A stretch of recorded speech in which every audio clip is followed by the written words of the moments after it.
الحمد لله نحمده ونستعينه ونستغفره ونؤمن به ونتوكل عليه ونعوذ بالله من شرور أنفسنا ومن سيئات أعمالنا من يهده الله فلا مضل له ومن يضلله فلا هادي له وأشهد أن لا إله إلا الله وحده لا شريك له وأشهد أن سيدنا ومولانا محمدا عبده ورسوله أما بعد فأعوذ بالله من الشيطان الرجيم بسم الله الرحمن الرحيم يريد الله بكم اليسر ولا يريد بكم العسر ولتكملوا العدة ولتكبروا الله على ما هداكم ولعلكم تشكرون. وقال النبي صلى الله تعالى عليه وسلم من قام ليلة القدر إيمانا واحتسابا غفر له ما تقدم من ذنبه. وقال عليه الصلاة والسلام أحب الأعمال إلى الله أدومها وإن قل، أو كما قال عليه الصلاة والسلام. ہم سب کے ذمہ دار پیر طریقت الحاج ڈاکٹر عبد الباسط صاحب صدیقی حفظہ اللہ ورعاہ، ان سے منسلک رہنے والے تمام ہی متوسلین، معتکفین، حضرات، بھائیوں، بزرگوں، عزیز ساتھیوں اور نوجوان دوستوں، آپ حضرات نے عنوان عطا کیا ہے کہ عید کے بعد کی زندگی کس طرح گزاری جائے. یقیناً اس کا لحاظ کیا جائے گا، لیکن اس سے پہلے کچھ تمہیدی اور بنیادی باتیں آپ حضرات کی خدمات میں رکھنا بہت اہم ضروری سمجھ رہا ہوں وقت اور حالات کے اعتبار سے. حاضرین محترم، سب سے پہلے آپ تمام ہی حضرات کو میں دل کی گہرائیوں سے مبارکبادی پیش کر رہا ہوں کہ آپ لوگوں نے رمضان المبارک میں اعتکاف کرنے کا جو ارادہ کیا اور الحمدللہ اس ارادے میں کامیاب رہے.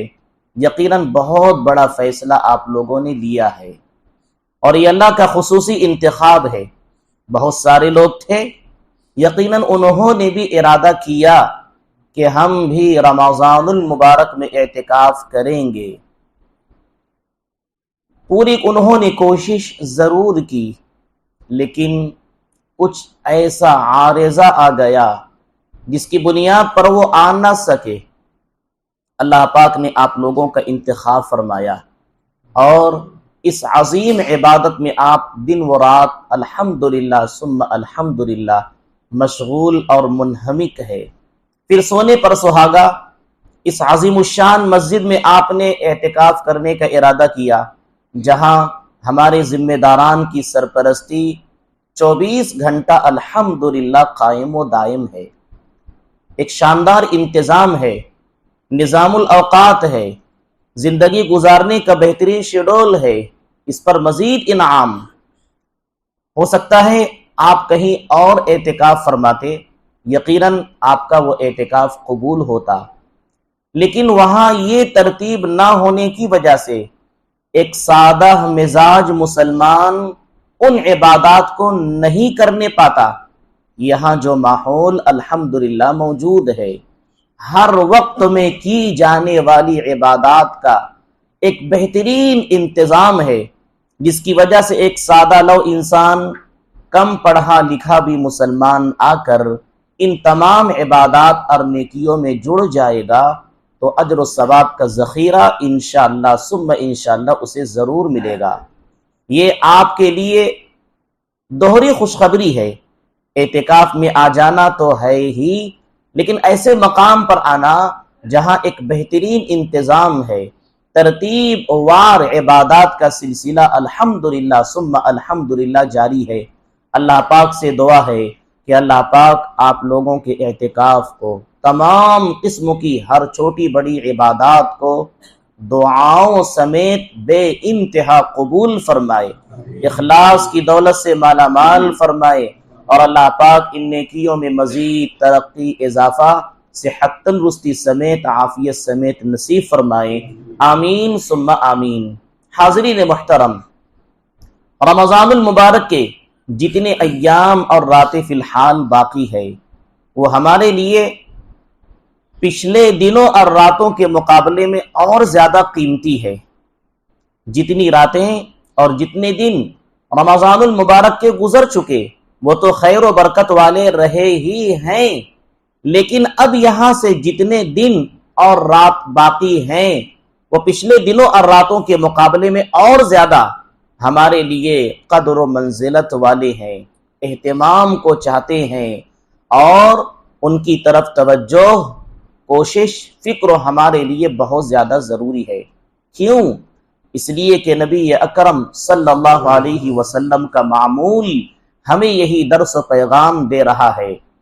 حضرت عائشہ صدیقہ رضی اللہ تعالی عنہا بیان فرماتی ہے، اور بھی دیگر بہت سارے حضرات صحابہ کرام رضی اللہ عنہم اجمعین بیان فرماتے ہیں کہ ویسے تو مکمل رمضان کے مہینے میں نبی اکرم صلی اللہ علیہ وسلم عبادات کا، دعاؤں کا، نیکیوں کا بہت زیادہ اہتمام کرتے تھے، لیکن جب رمضان کا آخری عشرہ آ جاتا تو آپ کی دعاؤں میں، عبادات میں، نیکیوں میں بہت زیادہ اضافہ ہو جاتا۔ عبادات کی کثرت کی وجہ سے آپ صلی اللہ علیہ وسلم کے چہرے کا رنگ بدل جاتا۔ رنگ بدلنے کے معانی حضرات محدثین رحمت اللہ علیہم نے بیان فرمائے ہیں کہ آرام کا کم ہونا اور عبادات اور نیکیوں میں اپنے آپ کو خوب لگا دینا، اس کی وجہ سے چہرے پر اس کے آثار ظاہر ہوں، نمایاں ہو، اور اللہ کا ڈر و خوف ہو، اور تقوی و طہارت میں بہت زیادہ کوشش، انہماک ہو۔ ان ساری چیزوں کے آثار خود نبی اکرم صلی اللہ علیہ وسلم کے مبارک چہرے سے ظاہر اور نمایاں ہوا کرتے تھے، حتیٰ کہ حضرت عائشہ صدیقہ رضی اللہ تعالی عنہا بیان فرماتی ہے کہ جب رمضان کا آخری عشرہ آ جاتا تو آپ صلی اللہ علیہ وسلم کمر بستہ ہو جاتے، اپنی لنگی کو مضبوط باندھ لیتے۔ عبادات میں کثرت و اہتمام کی طرف اشارہ ہے۔ آگے ہماری محترمہ والدہ ام المؤمنین حضرت عائشہ صدیقہ رضی اللہ عنہا بیان فرماتی ہے کہ آپ اتنا اہتمام کرتے عبادات میں، دعاؤں میں، نیکیوں میں، کہ رمضان کے ختم تک آپ بستر پر تشریف نہیں لاتے۔ آپ صلی اللہ علیہ وسلم کا یہ اہتمام رمضان کی اخیر عشرے کے بارے میں ہے، اور جتنے ایام جس قدر گزرتے جائیں گے اتنے اہتمام، اتنی فکر اور اتنی قدر و دانی کی طرف ہمیں یہ آپ صلی اللہ علیہ وسلم کے معمولات ترغیب دے رہے ہیں۔ رمضان کے آخری عشرے کا یہ 8واں دن ہے، الحمدللہ ثم الحمدللہ۔ چند دن ہی باقی ہے، چند راتیں ہی باقی ہے، یہ ہمارے لیے اور زیادہ قدر و اہتمام کو چاہ رہے ہیں۔ کاش کہ اس کی طرف دھیان دیا جائے۔ ایک انسانی فطرت ہے، انسانی ایک طرح کی فطرت ہے کہ انسان جب کسی کام میں مسلسل و لگاتار لگا ہوا ہوتا ہے تو گزرتے گزرتے کچھ نہ کچھ سستی، کمی، کوتاہی آ ہی جاتی ہے۔ ہمیں اس چیز سے باہر نکلنا ہوگا۔ ہمارا معاملہ اس کے برعکس ہونا چاہیے کہ جتنا ہم آگے بڑھیں گے منزل مقصود تک پہنچنے کے لیے، ہمارا جوش، ہمارا ولولہ، شوق اتنا زیادہ ہونا چاہیے۔ اور یہ درس و پیغام حضرات صحابہ کرام رضی اللہ عنہم اجمعین نے ہمیں سکھایا ہے۔ کس طرح؟ آئیے تراویح کی تاریخ میں نبی اکرم صلی اللہ علیہ وسلم نے مدینہ منورہ کی زندگی میں رمضان المبارک کی عظیم گھڑیوں میں ایک رات اچانک عشاء کی نماز سے کچھ دیر کے بعد صحابہ کرام رضی اللہ عنہم اجمعین کو نماز تراویح پڑھائی۔ جتنے لوگ مسجد نبوی میں موجود تھے، عشاء کی نماز کا کچھ وقت گزر چکا ہے، پہلے سے کوئی اعلان نہیں، پہلے سے کوئی خبر نہیں، کوئی اطلاع نہیں۔ آپ صلی اللہ علیہ وسلم اپنے حجرے سے تشریف لائے مسجد نبوی میں۔ آپ صلی اللہ علیہ وسلم کا مبارک حجرہ مسجد نبوی سے بالکل ملا ہوا، اتنا ملا ہوا کہ مسجد نبوی کی دیوار اور آپ صلی اللہ علیہ وسلم کے مبارک حجروں کی دیوار ایک ساتھ بالکل ملی ہوئی تھی۔ جب آپ اپنے مبارک حجرے سے نکل کر باہر آئیں، سیدھا مسجد میں آپ تشریف فرما ہوتے، اتنا قریب آپ کا مبارک حجرہ موجود۔ جو حضرات حج اور عمرے کے مبارک سفر میں تشریف لے جا چکے ہیں، زیارات کے مواقع پر تاریخی حیثیات سے ان کو یہ بات ضرور بتلائی جا رہی ہوگی۔ آپ صلی اللہ علیہ وسلم عشاء کی نماز کے کچھ دیر کے بعد مسجد نبوی تشریف لائے۔ جتنے حضرات صحابہ کرام مسجد میں موجود تھے، آپ نے ان سب کو تراویح کی عظیم الشان نماز پڑھائی۔ جن حضرات نے پہلی مرتبہ یہ عظیم الشان تراویح کی نماز پڑھی، کیونکہ اس سے پہلے پڑھنے اور پڑھانے کا کوئی موقع نہ رہا تھا، تو بہت خوش ہوئے، پھولے نہیں سمائے، جھوم اٹھے کہ اتنی عظیم نماز تراویح کی، اور نبی اکرم صلی اللہ علیہ وسلم نے امامت فرمائی۔ یعنی جس ذات و شخصیت پر قرآن اترا، اس پاکیزہ ہستی نے اپنی زبان مقدس سے قرآن کی تلاوت کر کے ان حضرات کو تراویح کی نماز کی امامت فرمائی۔ جب نماز تراویح ختم ہوئی تو یہ حضرات جو نماز پڑھ کر فارغ ہوئے اپنے اپنے گھروں میں، اور اپنے اپنے ملنے جلنے والوں سے جب انہوں نے ملاقات کی تو اس نماز تراویح کا انہوں نے تذکرہ کیا، ایک دوسرے سے مذاکرہ ہوا۔ تو انہوں نے جو انداز نماز تراویح کا پیش کیا، تو جو لوگ کسی وجہ سے حاضر نہ ہو سکے تھے، ان کے اندر ایک شوق پیدا ہوا کہ ہم بھی کل کے دن ضرور پڑھیں گے، ہم بھی حاضر رہیں گے، اور جو ثواب تم نے حاصل کیا ہے ہم بھی اس کو حاصل کریں گے۔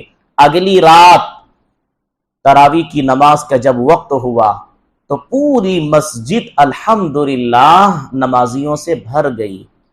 شوق، اہتمام، جس بات پر میں آپ حضرات کی توجہات کو مبذول کرنا چاہتا ہوں، اس امر پر آپ دھیان دیجئے۔ پہلی مرتبہ جب نماز تراویح کو پڑھا ہے، پہلے سے کوئی اعلان تو تھا نہیں، اچانک نماز پڑھنے کا موقع ہوا، نمازیوں کی تعداد کم۔ جب دوسرا دن وہ وقت آیا تو بہت زیادہ کثیر تعداد میں نمازی آئے، مسجد الحمدللہ مکمل فل ہوئی۔ آپ صلی اللہ علیہ وسلم تشریف لائے اور آپ نے انہیں پھر نماز تراویح پڑھائی۔ بہت خوش ہوئے، جھوم اٹھے نماز تراویح کی ادائیگی کے بعد۔ پھر یہ سارے حضرات جب اپنے گھروں اور مشاغل میں قدم رکھے، ایک دوسرے سے ملاقات ہوئی اور اس نماز تراویح کا تذکرہ ہوا اور ایک دوسرے کے درمیان اس کا مذاکرہ ہوا۔ تو تیسری رات اتنی کثیر تعداد میں حضرات صحابہ کرام رضی اللہ عنہم اجمعین تشریف لائے کہ مسجد تنگ و معلوم ہونے لگی۔ صرف اتنی بات، واقعہ تو بڑا طویل ہے، اس میں بہت ساری ہدایات ہیں ہمارے لیے۔ اصل بات جو آپ کے سامنے مجھے پیش کرنا ہے وہ یہ ہے کہ ایام جتنے گزرتے جائیں، وقت جتنا گزرتا جائے، انسانی سستی کاہلی سے اور اس فطرت سے ہمیں نکل کر دینی بیداری کی طرف، دینی رنگ کی طرف ہمیں آنا چاہیے، جو ہمارے اسلاف کا طریقہ ہے، خصوصاً حضرات صحابہ کرام رضی اللہ عنہم اجمعین کا طریقہ رہا ہے کہ پہلی دن نماز تراویح میں تعداد کم، کیونکہ پہلے سے کوئی اطلاع خبر نہیں تھی۔ دوسرے دن اس سے زیادہ حضرات تشریف لائے، تیسرے دن اس سے زیادہ حضرات تشریف لائے۔ یعنی جس طرح ایام اور رات رمضان کی گزر رہی ہیں، عبادات میں شوق بڑھ رہا ہے، کوشش، محنت، جد و جہد میں کثیر تعداد ہوتی ہی چلی جا رہی ہے۔ یہ درس و پیغام حضرات صحابہ کرام رضی اللہ عنہم اجمعین نے ہمیں عطا فرمایا ہے کہ رمضان کے جتنے دن گزرتے چلے جائیں گے، گزرتے گزرتے ہماری عبادات میں، نیکیوں میں، معمولات میں، ہماری بھلائیوں میں اضافہ ہونا چاہیے۔ اعتکاف کے جتنے دن گزرتے چلے جا رہے ہیں، ہمارے معمولات میں، نیکیوں میں، بھلائیوں میں، عبادات میں، دعاؤں میں اہتمام، شوق، جذبہ، فکر دن بدن بڑھتی چلی جانی چاہیے۔ یہ کامیابی کی علامت ہے۔ منزل مقصود تک پہنچتے ہوئے اپنے معمولات اور اپنی تمام تر فکروں میں اضافہ ہو جانا، یہ ہمارے لیے بہت بڑی کامیابی کی علامت اور دلیل ہے، بخلاف اس کے کہ اللہ نہ کرے اس طرح کسی کے ساتھ ہوئے کہ ہم ابتدا میں تو بہت اچھا جذبہ، شوق لے کر آئے، لیکن دھیرے دھیرے وہ شوق مدھم ہو رہا ہو، وہ فکریں جو ابتدا اور شروعات میں تھی اس میں کچھ کمی اور کوتاہی آ رہی ہو، یہ اچھی بات نہیں ہے۔ ہمارے ایام جتنے گزرے اس کے مقابلے میں آنے والے ایام زیادہ عبادات کو لے کر آئیں، ایک دوسرے کا خیال کر کے، ایک دوسرے کا ساتھ دے کے عبادات اور نیکیوں میں اضافہ کرتے ہوئے گزر رہے ہوں تو یہ ہمارے لیے کامیابی کی جہاں ایک بہت بڑی دلیل ہے، اللہ پاک کی جانب سے غیر محسوس طریقے پر قبولیت کی بہت بڑی علامت ہے۔ قبولیت کی علامت کا مطلب کہ اللہ پاک ہماری ان نیکیوں سے خوش ہیں، اللہ پاک ان اعمال سے راضی ہیں اور اجر و ثواب ضرور عطا فرمائیں گے۔ اس بات پر ہمیں بہت زیادہ دھیان دینے کی ضرورت ہے۔ ایسا نہیں کہ ہم بس دن اور رات شمار کرنے لگ جائیں کہ اتنے دن باقی ہے، اب تو ہمارا اعتکاف ختم ہو جائے گا، ہم اپنے گھروں کی طرف روانہ ہو جائیں گے، دوستوں کی محفلوں میں روانہ ہو جائیں گے، دوست و احباب ہمیں یاد کر رہے ہیں، ہماری وہ مجالس محافل ہمیں بلا رہی ہے، یاد کر رہی ہے، ہمارا استقبال کر رہی ہے، بس چند دو دن ہی تو باقی ہے، ہم چلیں اپنے راستے کی طرف۔ نہیں، اس طرف دھیان نہ دیجئے، شوق لگائیے، اللہ کی طرف توجہ ہو، اللہ پاک کی طرف رجوع کامل ہو، دنیا وما فیہا سے بیزار ہو کر کہ اللہ کے مبارک در، گھر، فرشتوں کے ماحول میں، مسجد کے ماحول میں ہم آ گئے تو دنیا وما فیہا سے بیزار کہ مکمل عشرہ یہاں ہمیں بڑے اہتمام کے ساتھ گزار کر بہترین اجر و ثواب کا ذخیرہ لے کر اعتکاف کے تمام فضائل، فوائد، ثمرات اور نتائج کو لے کر تمام بھلائیوں سے مالا مال ہو کر انشاءاللہ ثم انشاءاللہ یہاں سے ہم رخصت ہوں گے۔ انشاءاللہ اس جذبے کے ساتھ ہمارا ہر لمحہ گزرے، ہر صبح و شام اسی حال میں ہو، ان نیکیوں کے بہترین ماحول میں ہمارے یہ اوقات یقیناً گزر ہی رہے ہوں گے۔ لیکن ایک بات کی ذہن میں جو آپ حضرات کی خدمات میں پیش کرنا ضروری تھی، یہ تو اب تک بنیادی بات ہوئی، اب آئیے اصل مضمون جو آپ نے بہترین تحفے کی شکل میں مجھے دیا ہے اس پر بھی کچھ بات ہو جائے تاکہ مضمون کی مناسبت بھی رہے اور مضمون کا حق ادا کرنا بھی ہو جائے۔ سامعین محترم، رمضان کے مبارک گھڑیوں میں الحمدللہ ثم الحمدللہ فرائض تمام عبادات کا اہتمام تو ہو ہی رہا ہے، واجبات کا بھی اہتمام الحمدللہ ہو رہا ہے، سنت مؤکدہ جو عبادات ہے یعنی وہ سنتیں جن کی ادائیگی کے بارے میں نبی اکرم صلی اللہ علیہ وسلم نے خود بھی اہتمام فرمایا اور اپنے ارشاد پاک سے حکم بھی عطا فرمایا، انہیں سنت مؤکدہ کہا جاتا ہے، ان کا بھی اہتمام ہو جا رہا ہے۔ آگے بڑھیے، سنت غیر مؤکدہ کا بھی اہتمام الحمدللہ رمضان کی گھڑیوں میں ہوتا ہے، اسی طرح مستحبات، آداب کی رعایت بھی ہو جاتی ہے اور ایک اچھی خاصی مقدار میں نوافل کا بھی اہتمام ہو جاتا ہے۔ مسلمانوں کے معاشرے میں الحمدللہ یہ بہترین ماحول، سما اور موسم جگہ جگہ، گلی گلی، مسجد مسجد دیکھنے میں آ رہا ہے۔ یقیناً یہ بہت بڑی خوش خبری ہے، خوش آئین بات ہے، مسلم معاشرے میں یہ چیز بہت اچھی ہے، دل کو سکون اور اطمینان بخش دینے والا ماحول ہے۔ لیکن یہاں پہنچ کر ہماری ذمہ داری ختم نہیں ہو جاتی۔ یہ نیکیاں، یہ عبادات، فرائض، واجبات، سنن مؤکدہ، غیر مؤکدہ، مستحبات، آداب، نوافل، یہ صرف رمضان ہی کے لیے نہیں ہے، صرف ایک ہی مہینے کے لیے نہیں ہے، بلکہ ایک مشق ہے، ایک ٹریننگ ہے کہ ایک مہینہ ہم اس شان کے ساتھ گزار دیں تو ہماری طبیعت، ہمارا مزاج عبادت کرنا جب ہو جائے گا تو رمضان کا مبارک مہینہ گزرنے کے بعد بھی باقی سال کے 11 مہینے اسی شان میں نیکیوں کے سائے میں گزریں گے تو ہمارے لیے رمضان یقیناً اپنی آسان زبان میں کہیں کہ رمضان وصول ہو گیا، رمضان سے ہم نے صحیح فائدہ اٹھایا، ایک مہینے کی مشق ہے۔ اسی کو اللہ تعالیٰ نے اپنے مقدس کلام میں ارشاد فرمایا، لعلکم تتقون، کہ لوگو، ایمان والو، تم پر روزہ اس وجہ سے فرض کیا گیا ہے تاکہ تم متقی و پرہیزگار بن جاؤ۔ تقوی کا جو ماحول ہمارے درمیان رمضان میں ہے، یہی برکت رمضان کے بعد بھی رہے۔ تقوی کا عالم دیکھیے ایک مثال سے، ایک مسلمان روزے سے ہے، اپنے روم میں اکیلے تنے تنہا ہے، انسان نام کی کوئی چیز اس کے روم میں نہیں ہے، روزے کی حالت میں ہے، ابھی آیا وہ دھوپ سے کام کاج سے چور چور ہو کر آیا، تھکا ماندہ ہے، روزہ ہے، اکیلا ہے، تنے تنہا ہے، کوئی انسان دیکھنے والا اس کے پاس موجود نہیں ہے، وہ چاہتا ہے تو اپنے روم میں موجود پانی کو لے کر پی سکتا ہے، کوئی روکنے والا نہیں ہے۔ پی سکتا کا مطلب یہ نہ لیجئے کہ پینے کی اجازت ہے، روزہ توڑ سکتا ہے، یہ سکتا والا نہیں ہے، بلکہ اپنی اختیار کا عمل بتلایا جا رہا ہے کہ کوئی روکنے والا نہیں، کوئی انسان اس کو دیکھنے والا نہیں، کوئی منع کرنے والا نہیں، خاموشی سے چپکی سے چند گھونٹ پی لے، چندو نوالے کھا لے اور کچھ آسانی حاصل کر لے۔ اگر وہ کرنا چاہے تو کوئی اس کو روک سکتا ہے؟ نہیں، اکیلا ہے، بعد میں منہ وغیرہ پوچھ کے صاف کر کے بالکل پیاری صورت بنا کر باہر روزہ دار کی طرح آ سکتا ہے، معلوم بھی نہیں پڑے گا کسی کو۔ لیکن ذرا جواب دیجئے یہ کیوں نہیں پی رہا ہے؟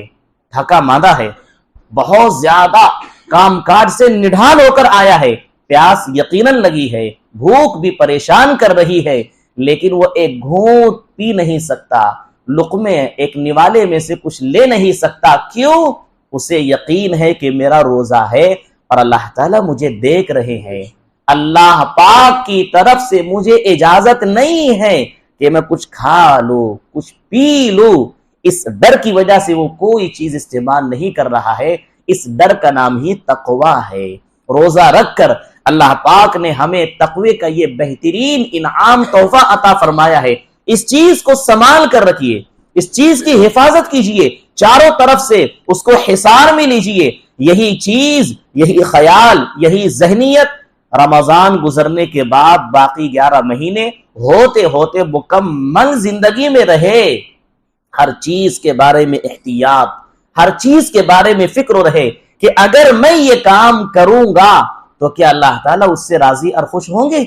اگر یہ کام میں کر لوں گا تو میرے آقا تاجدار مدینہ سرکار دو عالم نبی اکرم صلی اللہ علیہ وسلم کیا اس سے راضی اور خوش ہوں گے یا مجھ سے ناراض ہوں گے؟ اگر یہ جذبہ ہمارے اندر پیدا ہوا تو یقیناً روزہ رکھ کر جس تقوی کو لینا ہمارے لیے ضروری تھا، یقیناً ہم نے اس میں سے بھرپور حصہ لے لیا ہے۔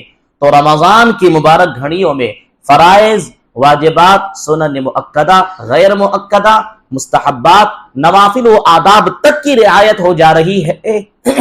یہ شان رمضان کے بعد بھی باقی رہے، اور یہی آپ کی طرف سے دیا ہوا مجھ کو موضوع دیا گیا ہے کہ عید کے بعد کی زندگی کس طرح۔ تو اس کا جواب یہ ہے کہ عید سے پہلے رمضان میں جس طرح ہم زندگی گزار رہے ہیں، وہی زندگی گزارنے کا طور طریقہ سنت شریعت بھرا قرآن و احادیث کی روشنیوں میں عید کے بعد بھی رہے اور مکمل زندگی میں بھی رہے۔ ہاں، البتہ ایک بات ضرور ہے کہ رمضان میں جس تمام لیول کی ہم عبادات کر رہے ہیں، رمضان گزرنے کے بعد پوری شکل صورت کی اسی لیول کی عبادت ضروری نہیں۔ یعنی رمضان میں نوافل کا بھی اہتمام ہو رہا ہے، رمضان گزرنے کے بعد ضروری نہیں۔ نوافل نفع کی چیز ہے، اپنی زبان میں اس کو آپ بونس کہیے، یعنی آپ نیکی نوافل کے دائرے کی کریں گے تو آپ کو ثواب ملے گا، نہیں کریں گے تو کوئی گناہ نہیں۔ شریعت نے ہم کو اختیار دیا ہے۔ نفل و عبادت کی تعریف ہی فقہا نے یہی بیان فرمائی ہے کہ جس کے کرنے پر ثواب ملے گا، نہ کرنے پر کوئی پکڑ گرفت اور عذاب نہیں ہے۔ اسی طرح جو سنت غیر مؤکدہ ہے رمضان میں ہم کر رہے ہیں، رمضان کے علاوہ کریں گے ضرور ثواب ملے گا، کرنے پر بہترین اجر و ثواب عطا ہوگا۔ لیکن بہت زیادہ جس اہتمام کے ساتھ ہم رمضان میں کر رہے ہیں، رمضان کے بعد کر لینا ہمارے لیے بہت اچھی بات، لیکن کرنا بالکل ضروری نہیں ہے۔ اسی طرح سنن مؤکدہ جن کی پابندی اور اہتمام رمضان میں ہم الحمدللہ کر رہے ہیں، رمضان گزرنے کے بعد بھی آپ کیجئے۔ اسی طرح واجب رمضان میں ہم ادا کر رہے ہیں، رمضان گزرنے کے بعد بھی کیجئے. اسی طرح فرائض رمضان کے اندر جس طرح کرنا ہماری ذمہ داری، رمضان کے گزرنے کے بعد بھی کرنا ہماری اسی طرح کی ذمہ داری ہے. تو کچھ نہ کچھ فرق ضرور ہوگا عبادات میں، نیکیوں میں، جو اس ترتیب کی ہے. فرائض رمضان غیر رمضان کرنا ذمہ داری، واجبات رمضان کے بعد کرنا یہ بھی ہماری ذمہ داری. سنن مؤکدہ رمضان میں جس طرح شوق و اہتمام سے ہے رمضان گزرنے کے بعد بھی کرنا ہے. البتہ غیر سنن مؤکدہ اور نوافل یہ ہماری اختیار کی چیز ہے، کیجئے تو سونے پر سہاگا، نہ کیا گیا تو کوئی مضائقہ، حرج، گرفت اور باز پرس قیامت کے دن نہیں ہوگی. اتنا فرق تو ضرور ہوگا. جیسے رمضان میں ہم روزانہ، ہو سکتا ہے کوئی شخص 5 پاروں کی تلاوت کر رہا ہو، کوئی 10 پاروں کو تلاوت کر رہا ہو، کوئی 20، کوئی 25، کوئی اس قدر و منزلت اس کی عبادات کی کثرت کو سلام کہ ایک دن میں ایک قرآن کریم کی تلاوت مکمل کر رہا ہو. ایسے اللہ کے بندے یقیناً الحمدللہ موجود ہے. ہمیں ان لوگوں کی عبادات پر فخر ہے اور دل سے دعا ہے کہ اللہ پاک ان جیسی عبادات نیکیاں ہمیں کرنے کی توفیق نصیب فرمائے. آمین ثم آمین. تو رمضان میں عبادات کی یعنی تلاوات کی جو کثرت ہے، اب اتنا وقت تو رمضان کے بعد بھی ملے ضروری نہیں ہے، لیکن کچھ مقدار میں تلاوت ضرور کرتے رہیے. جتنی مقدار میں ہم رمضان میں کر رہے ہیں، رمضان کے بعد اگر اتنی توفیق ہمیں مل رہی ہے تو بہت بڑی بات، اللہ کا بہت بڑا انعام ہے. لیکن اگر اتنا وقت تو موقع نہیں مل رہا ہے تو آپ بالکل اس کو نہ چھوڑیے، کچھ نہ کچھ مقدار میں کرتے رہیے. تلاوت کا اہتمام کچھ کم ہوگا ضرور، لیکن پابندی رہے، روزانہ پڑھنے کا معمول رہے. صبح اٹھ کر بیدار ہو کر نماز صبح اور فجر سے فراغت کے بعد چاہے مسجد میں یا اپنے گھر میں یا اپنی دکان میں، اپنے کاروبار میں آئیے، تشریف لائیے، کچھ آیات قرآن کریم کی تلاوت کیجئے. برکت اپنے گھر بھی لے جائیے، اپنے مکان، اپنی دکان، اپنے کام کی جگہ، کارخانے پر بھی یہ برکت لے جائیے. اسی طرح اور بھی جب آپ کو وقت ملے تلاوت کی ترتیب بنائیے اور کچھ نہ کچھ مقدار میں آپ ضرور تلاوت کیجئے.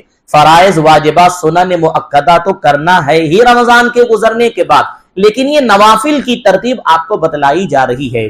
اسی طرح الحمدللہ ثم الحمدللہ رمضان کے عظیم ماحول میں اور اللہ پاک کی جانب سے دی ہوئی عظیم توفیق کے تحفے میں رمضان میں ہم نوافل عبادات کا اہتمام کر رہے ہیں.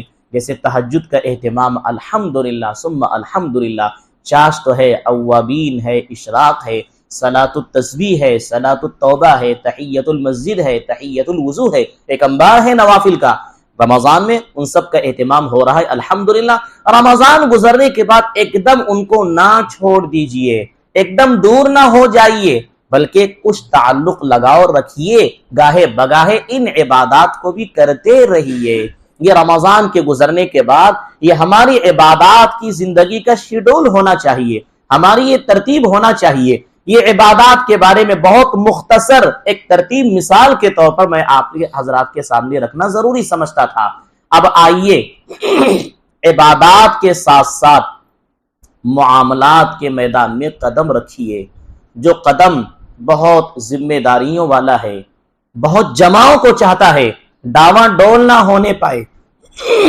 اور عبادات اور معاملات ان دونوں میں جب موازنہ کیا جائے گا شریعت کے قوانین کے مطابق تو عبادات جہاں ہمارے لیے ضروری ہے اس سے کہیں زیادہ معاملات کی فکر و اہتمام اور اصل و شان ہمارے لیے بہت زیادہ ضروری ہے.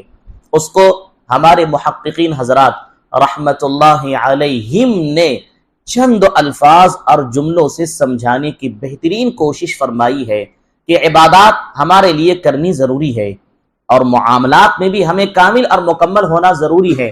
لیکن عبادات اور معاملات دونوں کا جب مقابلہ کیا جائے تو عبادات کے مقابلے میں معاملات بہت زیادہ ضروری ہے، ان میں اہتمام اور ان میں فکر بہت زیادہ ضروری ہے. مثال لیجئے کہ اگر عبادات میں کوئی کمی کوتاہی ہو جائے تو یہ عبادات اللہ پاک کا حق ہے، اور اللہ پاک بڑے بے نیاز ہے، بڑے غیور ہے، جن کی شان سب سے زیادہ بلند و بالا ہے. ان عبادات کی اللہ تعالیٰ کو کوئی ضرورت نہیں، ضرورت ہم کرنے والوں کے لیے ہے۔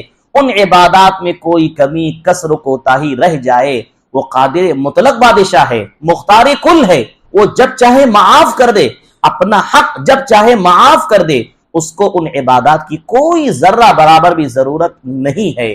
لیکن معاملات میں جو کمی کوتاہی اللہ نہ کرے ہو جائے تو اس کی معافی اور اس سے چھٹکارے کا معاملہ بڑا مشکل ہے، اس میں پریشانیوں کا سامنا کرنا پڑے گا۔ اس کو اور آسان مثال سے قریب آ کر دیکھیے، اگر کسی مسلمان کی ایک وقت کی نماز رہ گئی ہے، چاہے وقت باقی ہے یا وقت کسی طرح اللہ نہ کرے نکل گیا ہو، تو اتنی نماز ادا کر لے، ذمہ داری ادا ہو گئی۔ کسی کا روزہ چھوٹ گیا ہو تو روزہ جتنا چھوٹا ہے بعد میں اس کی قضا کر لے، قضا کرنے کی سخت طاقت باقی نہیں ہے، فدیہ جو دیا جاتا ہے وہ دے دے۔ تو عبادات میں اس طرح اس کی بھرپائی کا آسان راستہ موجود ہے۔ لیکن معاملات میں آئیے، اگر کسی مسلمان کا حق ہمارے ذمہ باقی ہے اور اللہ نہ کرے کسی وجہ سے اس حق کی ادائیگی نہیں ہوئی، ہم نے وہ حق ادا نہیں کیا، یا تو وہ خود اللہ کو پیارا ہو گیا، یا ہم اللہ کی اس آواز پر، فیصلے پر جو بلاوا ہوتا ہے موت کا، انتقال کا، اس راستے ہم چلے گئے، تب اس کی ادائیگی کی شکلیں بڑی مشکل ہے۔ یا تو وہ شخص معاف کر دے جس کا حق ہے تو بہت اچھی بات، اور اگر اس نے معاف نہیں کیا، زندگی میں معافی اور تلافی کا کوئی موقع ہاتھ نہ آ سکا، تو ذرا بتائیے اگر اس حق کے مقابلے میں آپ 2 رکعت نماز پڑھ لے بڑے اخلاص سے، دل حضوری کے ساتھ، دل جمعی کے ساتھ، تو کیا اس کا بدل ہو جائے گا؟ نہیں۔ اس کے مقابلے میں آپ روزے رکھ رہے مسلسل مہینے کے، اس کا بدل ہو جائے گا؟ نہیں۔ اس کے مقابلے میں آپ صدقہ و خیرات کر دے، اس کا بدل نہیں ہو سکتا ہے۔ اس کا 2 ہی راستہ ہے، یا تو وہ صاحب حق آپ کو معاف کر دے، یا اس کا حق اس تک پہنچائیے، یا انتقال کے بعد اس کی اولاد اور وارثین تک پہنچائیے۔ اس کے علاوہ کوئی تیسرا راستہ نہیں ہے۔ حقوق العباد میں، معاملات میں اتنی کڑی شکلیں ہیں، اس وجہ سے عبادات کے مقابلے میں معاملات کی طرف ہماری ذمہ داری بہت زیادہ بڑھ جاتی ہے۔ آپ الحمدللہ اعتکاف میں موجود، رمضان میں مسجد کے ماحول میں موجود، اس طرح کی کچھ آسان مثالیں لیجئے تاکہ معاملہ سمجھنا ہمارے لیے آسان ہو جائے۔ بہت سارے لوگ اس باریکی کو سمجھتے نہیں ہیں، اس نزاکت کو سمجھتے نہیں ہیں، جبکہ بہت بڑی ذمہ داری ہے۔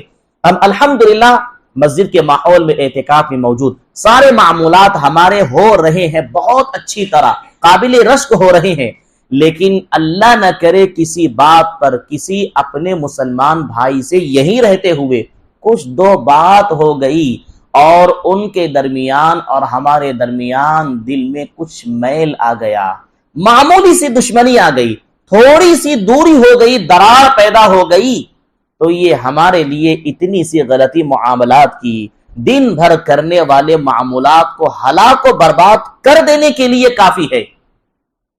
ہمیں یہ چیز بہت معمولی لگ رہی ہے، لیکن شریعت کی نگاہ میں اللہ پاک اور اللہ کے حبیب رسول صلی اللہ علیہ وسلم کے ارشادات کے معاملے میں بہت بڑی چیز ہے۔ یقیناً آپ نے وہ واقعہ سنا ہوگا، غور سے سنیے۔ ایک مرتبہ نبی اکرم صلی اللہ علیہ وسلم نے اپنے جانثار حضرات صحابہ کرام رضی اللہ عنہم اجمعین سے پوچھا کہ بتاؤ مفلس کون ہے؟ مفلس یعنی غریب، فقیر، قلاش، خسارے اور نقصان والا کون ہے؟ صحابہ کرام نے اپنی سمجھ کے مطابق جواب دیا کہ اللہ کے رسول صلی اللہ علیہ وسلم، جس کے پاس روپیہ پیسہ نہ ہو ہم اس کو مفلس، فقیر، قلاش سمجھتے ہیں۔ آپ نے ارشاد فرمایا نہیں، بلکہ میری امت کا مفلس، فقیر، قلاش، خالی ہاتھ وہ شخص ہوگا جو قیامت کے دن نماز، روزہ، صدقات و خیرات، تمام قسم کی نیکیاں لے کر آیا ہوگا۔ میدان محشر میں جب حساب و کتاب ہو رہا ہوگا، نیکیوں کا انبار و ذخیرہ لے کر وہ حاضر ہوگا۔ ان نیکیوں کا ذخیرہ دیکھ کر وہ یہ سمجھے گا کہ میرا بیڑا تو پار ہے،